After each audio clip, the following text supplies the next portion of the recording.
Friends, அஸ்ஸலாமு அலைக்கும். நான் உங்கள் ஆயிஷா. எல்லோரும் எப்படி இருக்கீங்க? இன்றைக்கி ஜும்மா, எல்லாருக்கும் ஜும்மா முபாரக். இன்றைக்கி வந்து நம்ம சிக்கன் குழம்பு தான் பண்ண போகிறோம். சாம்பார் இருக்குது, இருந்தாலும் அது பத்தாதுன்றதுக்காக நம்ம சிக்கன் குழம்பு பண்ண போகிறோம். இப்போ அடுப்பில் குக்கர் வச்சுருக்கேன். சீக்கிரம் பண்ணுறதுக்காக குக்கரில் பண்ணுறேன்.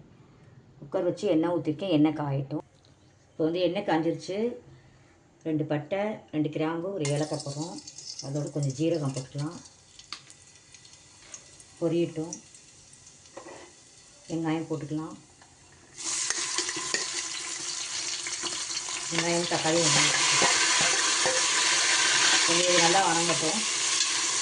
இப்போ வெங்காயம் கொஞ்சம் நல்லா வெங்காயம் தக்காளி நல்லா வணங்கிடுச்சு. இந்த ஸ்டேஜில் இஞ்சி பூண்டு பேஸ்ட் போட்டுக்கலாம். ஒரு 2 டீஸ்பூன் இஞ்சி பூண்டு பேஸ்ட் போட்டுக்கிறேன். இதை அரைச்சதுனால தள்ளி போட்டேன். இஞ்சி பூண்டு போட்டோடனே அந்த வாசனை வந்துடும்ல. கொஞ்சம் உப்பு போட்டுக்கலாம், கொஞ்சம் வணங்குறதுக்கு. ஊறணும், இது பண்ணிக்கலாம். இஞ்சி பூண்டு வணங்கிடுச்சு. இந்த ஸ்டேஜில் நம்ம கறி போட்டுக்கலாம். கொஞ்சம் எலும்பு கறி மாலை போடணும். இது வந்து உப்பு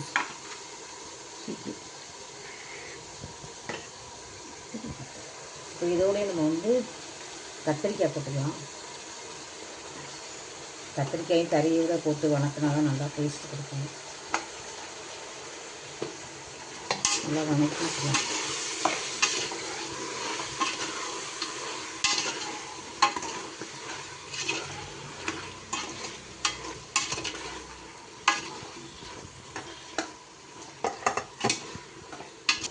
இந்த ஸ்டேஜில் நம்ம வந்து மசாலா போட்டுக்கலாம். உடனே வைக்கிறதுக்காக அந்த குழம்பு 1 டீஸ்பூன் மிளகாத்தூள் போட்டுக்கோங்க. ரொம்ப காரம் வேண்டாம். மல்லித்தூள் ஒரு 4 டீஸ்பூன் போட்டுக்கலாம்.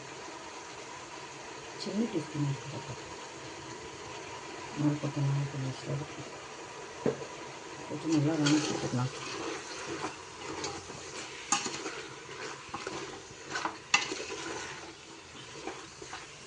அதான் இப்போ இதை வந்து தண்ணியை விட்டு 2-3 விசில் விட்டு இறக்கிடுவோம். இறக்கிட்டு தேங்காய் அரைச்சி காட்டுறேன்.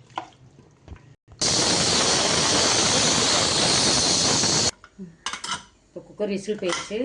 இப்போ சட்டியில் மாற்றிக்குவோம். குழம்ப சட்டியில் மாற்றிட்டு காட்டுறேன். இப்போ சட்டியில் நம்ம வந்து குழம்பு மாற்றிக்கணும். இப்போ சட்டியில் மாற்றியாச்சு குழம்ப.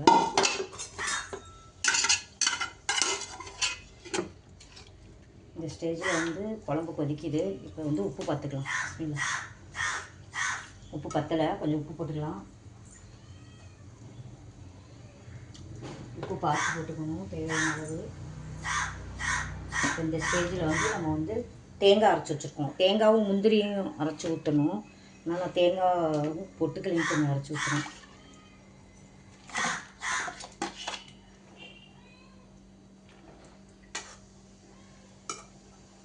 கொஞ்சம் மிக்ஸி ஜாரை கழுவி ஊற்றிக்கலாம். இப்போ வந்து நம்ம வந்து மிக்ஸி ஜாரை கழுவி கொஞ்சம் தண்ணியை கழுவிக்கலாம். இப்போ இது வந்து ஒரு லைட்டாக ஒரு கொதி வரணும், ரொம்ப கொதிக்க தேவையில்லை. இப்போ வந்து கொத்தமல்லி நம்ம தூவி விட்டுறோம். புதினாவும் தூவலாம், ஆனால் நான் கொத்தமல்லி மட்டும்தான் போடுறேன்.